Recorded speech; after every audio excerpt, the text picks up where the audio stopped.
जैसलमेर से खबर आपको बता रहे हैं। जैसलमेर के बासनपीर में हुआ छतरी विवाद। छतरियों के निर्माण के दौरान एक समुदाय विशेष ने की पत्थरबाजी में जुंझार संघर्ष समिति के गणपत सिंह नोडियाला घायल हुए हैं। बीच बचाव कराने आई पुलिस का एक कर्मी भी घायल हुआ है। घायलों का जिला अस्पताल में उपचार करवाया जा रहा है। पत्थरबाजी में कई गाड़ियों को भी नुकसान पहुंचा है। जिले में तनाव का माहौल है। गांव में भारी पुलिस बल तैनात है। उपद्रव करने वालों को चिन्हित भी किया जा रहा है। 2 दर्जन से अधिक लोगों को डिटेन किया गया है अभी तक। जैसलमेर के बासनपीर में छतरी विवाद हुआ है। साहब 2019 से ये घटनाक्रम चल रहा है। 2019 में असामाजिक तत्वों के द्वारा जैसलमेर की विरासतकालीन छतरियों को तोड़ा गया, जिसमें रामचंद्र जी छोटा और हदूद जी पालीवाल 2 छतरियां थी जो जैसलमेर के तत्कालीन महाराजा गज सिंह जी ने बनाई थी आज से 200 साल पहले। उस विरासत को युद्ध काल में जो वीर गति को प्राप्त हुए, 2019 में उन लोगों ने योजना पूर्वक तरीके से उन स्मारकों को तोड़ा। उस समय जूझार धरोहर बचाओ संघर्ष समिति ने पूरे जिले में आंदोलन किया। हमने वापस बनाने का प्रयास किया उस समय 2019-21 में, लेकिन उस समय की तत्कालीन सरकार के प्रशासन उनके दबाव में आ गया और तुष्टीकरण के चक्कर में उन्होंने हमारे उस चलिए बढ़ेंगे आगे। बात अगली खबर की। सीएम भजनलाल शर्मा 2 दिन के भरतपुर दौरे पर हैं। गुरु पूर्णिमा पर सीएम भजनलाल शर्मा ने श्रीनाथ जी मंदिर में पूजा अर्चना की। इसके साथ ही भगवान श्रीनाथ की पंचामृत अभिषेक किया। इसके बाद सीएम भजनलाल शर्मा गुरुओं का वंदन और आशीर्वाद लेने भी पहुंचे। साथ ही एक पेड़ मां के नाम अभियान के तहत पौधारोपण भी किया और इसके बाद सीएम भजनलाल शर्मा मुकुट मुखारविंद पहुंचे, जहां पर सीएम भजनलाल शर्मा ने दर्शन पूजन किए।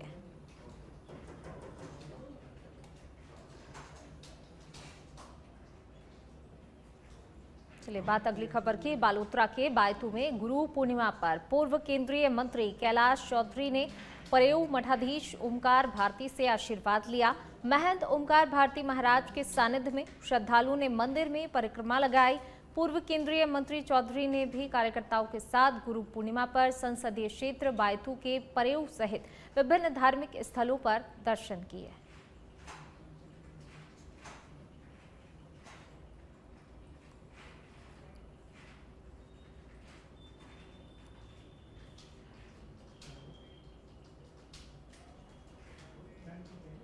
अजमेर जिले के रूपनगर क्षेत्र के निटूटी गांव के ग्रामीणों ने गुरुवार को जिला कलेक्टर को ज्ञापन सौंपकर गांव के लिए स्थायी रास्ता उपलब्ध कराने की मांग की। ग्रामीणों का कहना है कि गांव में 50 से अधिक परिवार निवास करते हैं, लेकिन गांव में आने जाने का कोई भी पक्का रास्ता नहीं है। पहले गांव तक पहुंचने का रास्ता बंजर भूमि से होकर जाता था, लेकिन अब उस रास्ते पर अतिक्रमण कर दिया गया है, जिससे ग्रामीणों की आवाजाही पूरी तरह से बंद हो गई है। इसके साथ ही कहा कि अतिक्रमण के कारण गांव के बच्चों को स्कूल जाने में परेशानी हो रही है।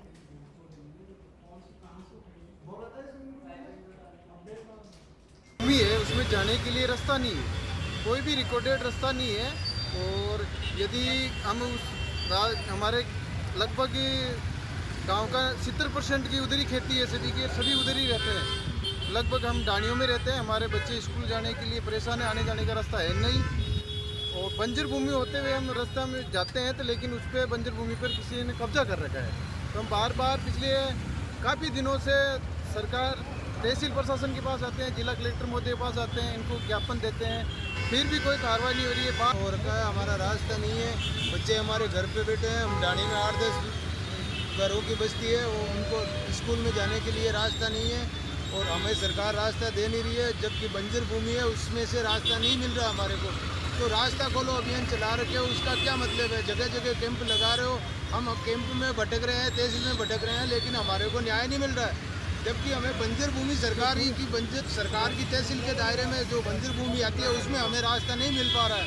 तो हमें रास्ता खोलो अभियान चला रखे हैं, इनका क्या मतलब? अभी आपने हमने कलेक्टर साहब को दे दिए, एसडीएम को दे दिए, तहसीलदार को दे दिए, कैंप में दे दिए, हर जगह दे दिए साहब।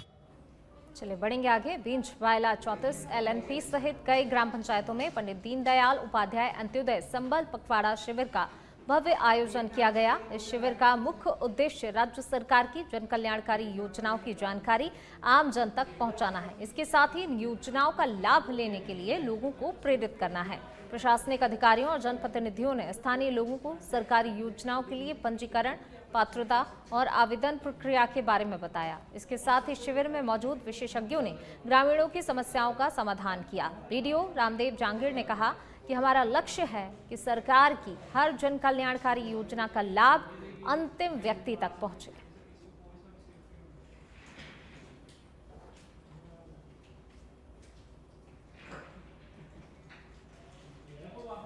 चलिए इसी बीच रुक करते हैं अगली खबर का। जयपुर से खबर आपको बता रहे हैं। एसआई भर्ती 2021 पेपर लीक से जुड़ा हुआ मामला।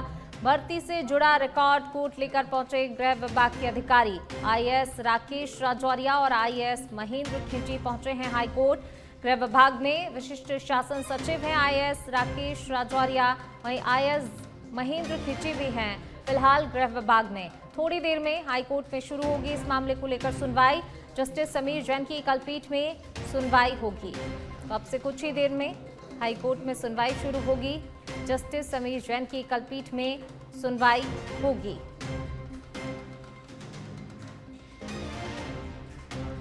एसआई भर्ती पेपर लीक से जुड़ा हुआ मामला जिसको लेकर हाईकोर्ट में सुनवाई होनी है और अब से थोड़ी देर बाद ही सुनवाई शुरू हो जाएगी। जस्टिस समीर जैन की एकलपीठ में ये सुनवाई होनी है।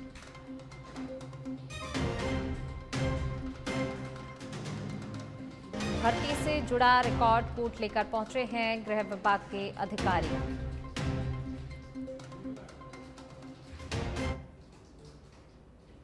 चलिए बढ़ेंगे आगे। बिंजवाला, चौतीस, एलएनपी सहित कई ग्राम पंचायतों में पंडित दीनदयाल उपाध्याय अंत्योदय संबल पखवाड़ा शिविर का भव्य आयोजन किया गया।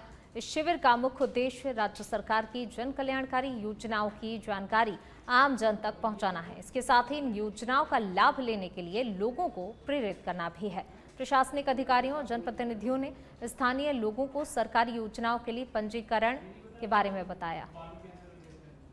चलिए बढ़ेंगे आगे। झुंझुनू के राजकीय बीडीके अस्पताल में अब एमआरआई जांच की सुविधा उपलब्ध होने जा रही है। तो वहीं मरीजों को अब जांच के लिए जयपुर, सीकर या फिर निजी जांच केंद्रों पर निर्भर नहीं रहना पड़ेगा। ये सुविधा पीपीपी मॉडल के तहत शुरू की जाएगी। बीडीके अस्पताल के प्रमुख चिकित्सा अधिकारी डॉक्टर जितेंद्र भांबू ने बताया कि प्रतिदिन औसतन 3000 मरीज यहां पर इलाज के लिए पहुंचते हैं। इनमें बड़ी संख्या में न्यूरोलॉजिकल समस्याओं, ब्रेन स्ट्रोक, रीढ़ की हड्डी, ऑर्थोपेडिक और कैंसर जैसी गंभीर बीमारियों से पीड़ित मरीज शामिल हैं। इसके साथ ही कहा कि अस्पताल प्रशासन ने एमआरआई मशीन की स्थापना का प्रस्ताव तैयार कर राज्य सरकार को भेज दिया है और मशीन लगाने के लिए उपयुक्त स्थान भी चिन्हित कर लिया गया है। प्रस्ताव को स्वीकृति मिलते ही मशीन की स्थापना और संचालन की प्रक्रिया प्रारंभ हो जाएगी।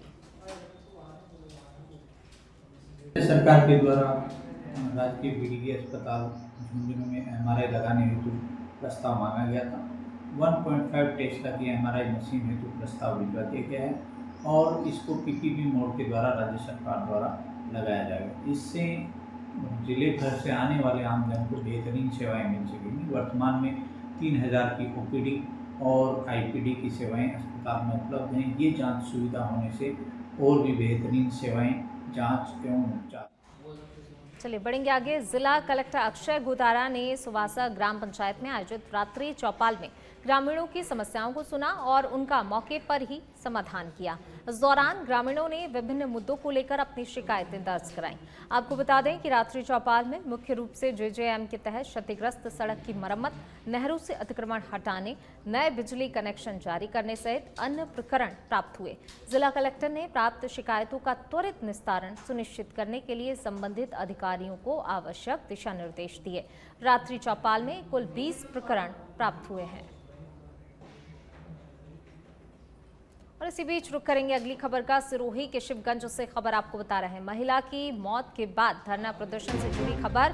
धरना स्थल पर बैठे हैं धरनार्थी से वार्ता करने पहुंचे उपखंड स्तरीय अधिकारी और भाजपा नगर मंडल पदाधिकारी। डॉक्टर की लापरवाही पर आक्रोशित भाव में विरोध व्यक्त करते नजर आए हैं मेघवाल समाज के लोग। डॉक्टर पर गलत इंजेक्शन लगाने का आरोप इन समाज के लोगों की तरफ से लगाया जा रहा है।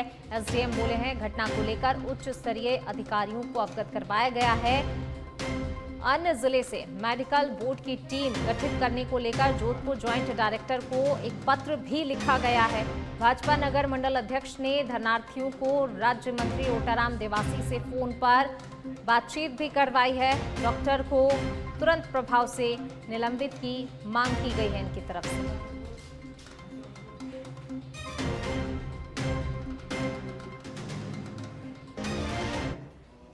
चलिए बढ़ेंगे आगे। बात अलवर की, जहां शिवाजी पार्क थाना क्षेत्र में 22 वर्षीय युवक अमित सैनी ने पुलिस और कुछ लोगों की प्रताड़ना से तंग आकर आत्महत्या कर ली। मृतक ने अपने सुसाइड नोट में 3 पुलिसकर्मियों सहित कुल 6 लोगों के नाम स्पष्ट रूप से लिखे हैं, जिन पर उसे झूठे आरोप में फंसाकर थाने में बंद करने, रात भर मारपीट करने और अपमानित करने का आरोप लगाया है। वहीं Shivaji park head constable Lakshman Singh ने बताया कि मृतक को हिरासत में लिया गया था और अब परिजनों की लिखित शिकायत के आधार पर आगे की कार्रवाई की जा रही है।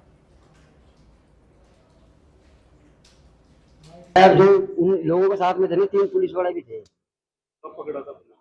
परसों पहले दिन में 7 तारीख को कैसी छूट गया है? जमानत कराई थी। तो उसके बाद से परेशान थे?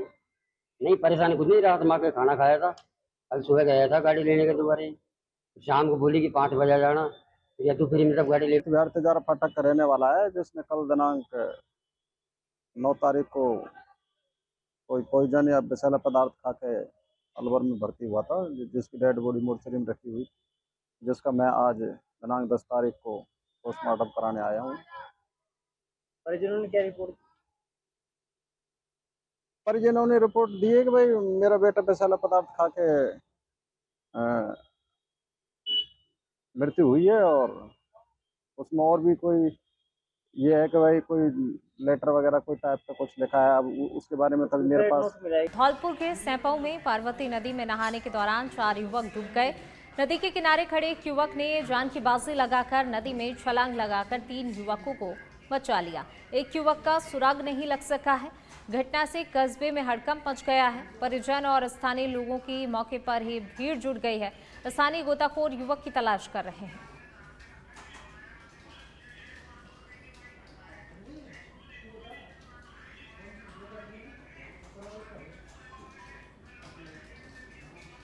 तो धौलपुर के सैंपऊ से ये खबर आपको बता रहे हैं। देखिए, युवक की डूबने के चलते मौत हो गई है। हालांकि जो पार्वती नदी में 4 युवक डूबे, पुलिस मौके पर पहुंची है, तलाश शुरू की गई है। 3 लोगों की साहसी युवक ने जान भी बचाई है।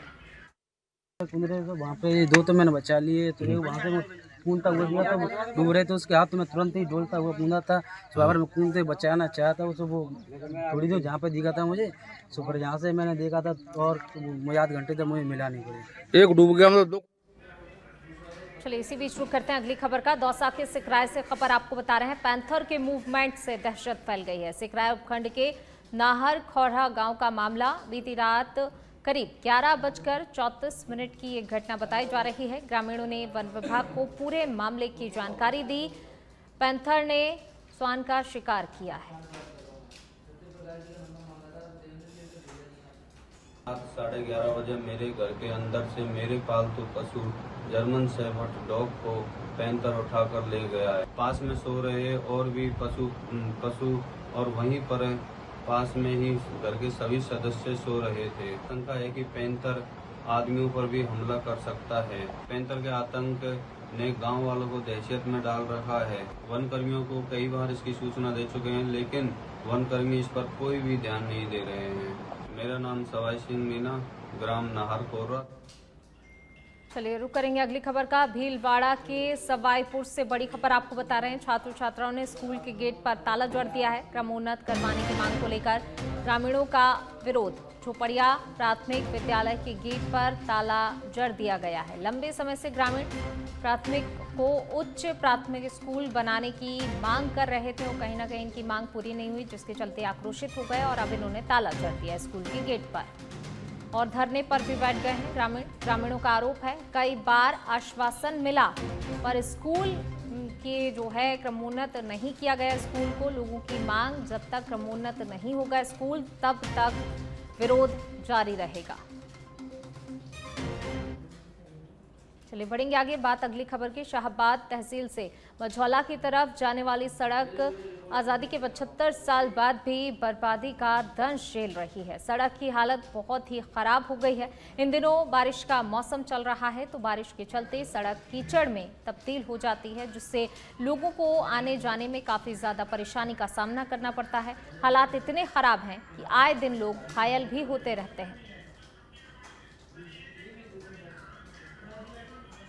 अजमेर में केंद्रीय बस स्टैंड पर एक नाबालिग द्वारा यात्री का पर्स चोरी करने की वारदात सामने आई है। जब नाबालिग पर्स चुराकर भाग गया, पीड़ित ने तुरंत बस स्टैंड पुलिस चौकी पहुंचकर घटना की जानकारी दी। चौकी पर तैनात सिविल लाइन थाना के कांस्टेबल समित सारण ने तत्परता दिखाते हुए बस स्टैंड पर लगे सीसीटीवी कैमरों की फुटेज खंगाली गई।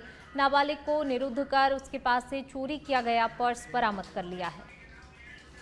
आज ये कोई फ्रेंड का जी मीना थे, पिताजी का नाम श्री लक्ष्मी प्रसाद मीना, जाति मीना, उम्र 31 साल, निवासी गांव बागड़ी, श्रीनगर, जिला जयपुर के रहने वाले थे, जो वर्तमान में RBI मैनेजर जयपुर में पदस्थापित है। वो यहाँ अजमेर से बैठ के उसका जा रहे थे, तो उसी दौरान उनके पर्स में से किसी ने अज्ञात लड़की ने बस में। चलिए इसी बीच रुक करते हैं अगली खबर का। जयपुर से खबर आपको बता रहे हैं, हेरिटेज निगम का सफाई अपनाओ बीमारी भगाओ अभियान। निगम आयुक्त डॉक्टर निधि पटेल के निर्देश पर वार्डों में जागृति अभियान चलाया जा रहा है। किशनपोल जोन के वार्ड संख्या 66 में स्थित राजकीय उच्च माध्यमिक विद्यालय मंडी खटिकान जयपुर में स्वच्छता की पाठशाला का आयोजन भी किया गया। निगम की टीम ने बच्चों को स्वच्छता के महत्व के प्रति जागरूक किया। चलिए बढ़ेंगे आगे। बात अब करेंगे झुंझुनू की, जहां बिजली विभाग द्वारा लगाए जा रहे स्मार्ट बिजली मीटर के विरोध में कांग्रेस कार्यकर्ताओं ने विधायक श्रवण कुमार के नेतृत्व में आक्रोश रैली निकाली और AEN को ज्ञापन भी सौंपा गया। विधायक श्रवण कुमार के नेतृत्व में पार्टी कार्यकर्ताओं ने चिड़ावा रोड स्थित बड़ौदा बैंक के सामने से आक्रोश रैली शुरू कर पैदल पावर हाउस पहुंचे, जहां AEN केदार सिंह को ज्ञापन देकर क्षेत्र में लगाए जा रहे स्मार्ट बिजली मीटर लगाने के कार्य को बंद करवाने की मांग की गई है। स्मार्ट मीटर जो लगाया जा रहा सरकार की गलतियों की वजह से, गरीब के आदमी के जब इसके पास पैसा नहीं भी होता था, परेशानियां होती गरीब आदमी के, तो 1 महीने 2 महीने तक नहीं भी कराता था पैसा, तो भी कनेक्शन नहीं काटते थे। इस स्मार्ट मीटर में तो केवल जिस तरह मोबाइल में कट जाता ना, इस तरह लाइन कट जाएगी। तो आप देखिए, देश के लोकतंत्र में यही थोड़ी लिखा हुआ था कि गरीबों को तंग करने का। लोकतंत्र में ये लिखा था गरीबों को सुविधा देंगे, और बिजली और पानी का नाम भी सुविधा है। इस सुविधा को अगर हमसे छीन लेंगे पानी और बिजली, तो फिर देने को लिए क्या है? रोटी तो हम कमा के खाएंगे तो मिलेगी। केवल सरकार की नीतियों में बिजली और। चलिए बढ़ेंगे आगे। हनुमानगढ़ जिले में घग्घर नदी में पानी की आवक शुरू होते ही जिला प्रशासन अलर्ट मोड पर आ गया है और नदी में संभावित बाढ़ की स्थिति को देखते हुए जिला प्रशासन ने पुलिस और सिविल डिफेंस की टीमों को अलर्ट रहने के निर्देश दिए हैं। तो वहीं सिंचाई अधिकारियों को मिट्टी के कट्टों को तैयार रखने और नदी के तटबंधों की निगरानी के निर्देश दिए हैं। इस संबंध में जिला कलेक्टर खुशहाल यादव, पुलिस अधीक्षक हरिशंकर सहित प्रशासनिक और सिंचाई अधिकारियों ने घग्घर नदी का दौरा किया और नदी में पानी के आवक की स्थिति भी देखी। जी, मानसून की सीजन को लेके हमारे यहाँ जो घग्घर नदी बहती है और जो 2023 में कुछ परिस्थितियां बनी थी, उसको लेकर प्रशासन अलर्ट मोड पे है और हमारे SDM साहिबान ने अपने अपने क्षेत्र में तटबंधों का निरीक्षण किया है। साथ ही वाटर रिसोर्सेज डिपार्टमेंट भी फंड्स की स्ट्रेंथनिंग का मजबूतीकरण और सैंड बैग्स मिट्टी के कट्टों की व्यवस्था करवा रहे हैं, ताकि यदि कहीं कोई ब्रीच होता है तो उसको तुरंत कंटेन किया जा सके। इसी परिवेश में आज हमने भद्रकाली मंदिर के पास निरीक्षण किया था, इसके साथ नहीं, तो रिपोर्ट भी लिया गया है इस हिसाब से के द्वारा क्या कार्रवाई की गई है। उसके अलावा पुलिस का भी डिप्लॉयमेंट समय रहेगा, सिविल डिफेंस का भी रहेगा। चलिए बढ़ेंगे आगे। अलवर के खेड़ली कस्बे के जगदम्बा कॉलोनी में रहने वाले हेमराज अग्रवाल के सूने मकान पर चोरी की वारदात को अंजाम दिया। चोरों ने घर का ताला तोड़कर चोरी की वारदात को अंजाम दिया। ताला टूटा हुआ था, ना कोई रहता नहीं है। मिसेज तो भरतपुर है और मम्मी हमारी विकलांग है। हम गांव में कालवाड़ी गांव में दुकान करते हैं और हम भीतर देखा तो हमारा कीमती सामान गायब है और सारा सामान नुकनी पड़ा हुआ है उसमें 2 अंगूठी, एक चैन, एक लॉकेट और 2 जोड़ी पंजेब। इस संबंध में आपने पुलिस को सूचना दे दी है? पुलिस को 112 पर कॉल किया था, अभी तक आई नहीं है। दूसरा बात ये है कि आपको चोरी होने का कब पता चला? चोरी होने का कल पता पड़ा हमको 5:30 बजे। किस जगह चोरी हुई है? जगदम्बा कॉलोनी, खेम चौधरी के सामने मकान है।